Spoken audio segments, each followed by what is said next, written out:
Clip number 410۔ اس clip میں آپ سورہ انفال کی آیت نمبر 44 سے 46 تک کی تلاوت، ترجمہ اور تفسیر قرآن صراط الجنان سماعت فرمائیں گے۔ بسم اللہ الرحمن الرحیم۔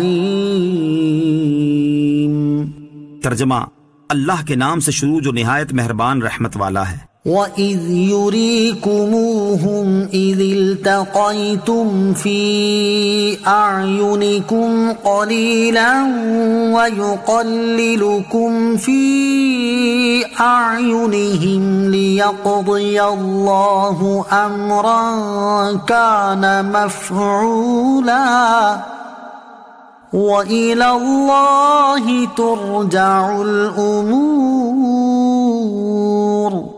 ترجمہ، اور اے مسلمانوں یاد کرو جب لڑتے وقت اللہ تمہیں وہ کافر تمہاری نگاہوں میں تھوڑے کر کے دکھا رہا تھا اور تمہیں ان کی نگاہوں میں تھوڑا کر دیا تاکہ اللہ اس کام کو پورا کرے جسے ہو کر ہی رہنا ہے، اور اللہ ہی کی طرف تمام کاموں کا رجوع ہے۔ وَإِذْ يُرِيكُمُوهُمْ إِذِ الْتَقَيْتُمْ فِي أَعْيُنِكُمْ قَلِيلًا، اور اے مسلمانوں یاد کرو جب لڑتے وقت اللہ نے تمہیں وہ کافر تمہاری نگاہوں میں تھوڑے کر کے دکھائے۔ بدر کے میدان میں اللہ تعالیٰ نے مسلمانوں پر کئی طرح کے انعامات فرمائے، ان میں سے ایک یہ ہے کہ اللہ تعالیٰ نے مسلمانوں کو کفار بہت تھوڑے کر کے دکھائے۔ حضرت عبداللہ ابن مسعود رضی اللہ تعالیٰ عنہ فرماتے ہیں کہ وہ کافر ہماری نگاہوں میں اتنے کم لگے کہ میں نے اپنے برابر والے ایک شخص سے کہا کہ تمہارے گمان میں کافر 70 ہوں گے؟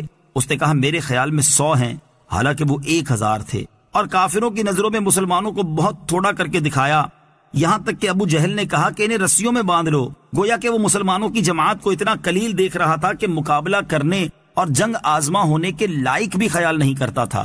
مسلمانوں کو مشرکین تھوڑے دکھانے میں حکمت یہ تھی کہ رسول اکرم علیہ الصلوۃ والسلام کے خواب کی صداقت ظاہر ہو جائے، مسلمانوں کے دل مضبوط ہو جائیں اور کفار پر ان کی جرت بڑھ جائے، جبکہ مشرکین کو مسلمانوں کی تعداد تھوڑی دکھانے میں یہ حکمت تھی کہ مشرکین مقابلے پر جم جائیں، بھاگ نہ پڑیں، اور یہ بات ابتدا میں تھی۔ مقابلہ ہونے کے بعد انہیں مسلمان بہت زیادہ نظر آنے لگے۔ نوٹ: مسلمانوں اور کافروں کا بدر کے میدان میں ایک دوسرے کو کم اور زیادہ دیکھنے کا تفصیلی ذکر سورہ آل عمران آیت نمبر 13 میں مذکور ہے۔ لِيَقْضِيَ اللَّهُ أَمْرًا كَانَ مَفْعُولًا، تاکہ اللہ اس کام کو پورا کرے جسے ہو کر ہی رہنا ہے، یعنی اسلام کا غلبہ اور مسلمانوں کی نصرت اور شرک کا ابطال اور مشرکین کی ذلت، اور رسول کریم علیہ الصلوۃ والسلام کے معجزے کا اظہار کہ جو فرمایا تھا وہ ہوا کہ قلیل جماعت بھاری لشکر پر فتح یاب ہوئی۔ یا ایھا الذین آمنوا اذا لقیتم فئة فاثبتوا واذکروا اللہ کثیرا لعلکم تفلحون۔ ترجمہ: اے ایمان والو، جب کسی فوج سے تمہارا مقابلہ ہو تو ثابت قدم رہو اور اللہ کو کثرت سے یاد کرو تاکہ فلاح پاؤ۔ اذا لقیتم فئة فاثبتوا، جب کسی فوج سے تمہارا مقابلہ ہو تو ثابت قدم رہو۔ اس سے پہلی آیات میں اللہ تعالیٰ نے ان نعمتوں کو بیان فرمایا جو اس نے جنگ بدر میں اپنے حبیب صلی اللہ تعالیٰ علیہ وسلم اور ان کے صحابہ کرام کو عطا فرمائی تھی، اور اس آیت میں اللہ تعالیٰ نے مسلمانوں کو جنگ کے 2 آداب تعلیم فرمائے ہیں۔ وَأَطِيعُوا اللَّهَ وَرَسُولَهُ وَلَا تَنَازَعُوا فَتَفْشَلُوا وَتَذْهَبَ رِيحُكُمْ وَاصْبِرُوا إِنَّ اللَّهَ مَعَ الصَّابِرِينَ۔ ترجمہ: اور اللہ اور اس کے رسول کی اطاعت کرو اور آپس میں بے اتفاقی نہ کرو ورنہ تم بزدل ہو جاؤ گے اور تمہاری ہوا یعنی قوت اکھڑ جائے گی، اور صبر کرو، بے شک اللہ صبر کرنے والوں کے ساتھ ہے۔ وَأَطِيعُوا اللَّهَ وَرَسُولَهُ، اور اللہ اور اس کے رسول کی اطاعت کرتے رہو۔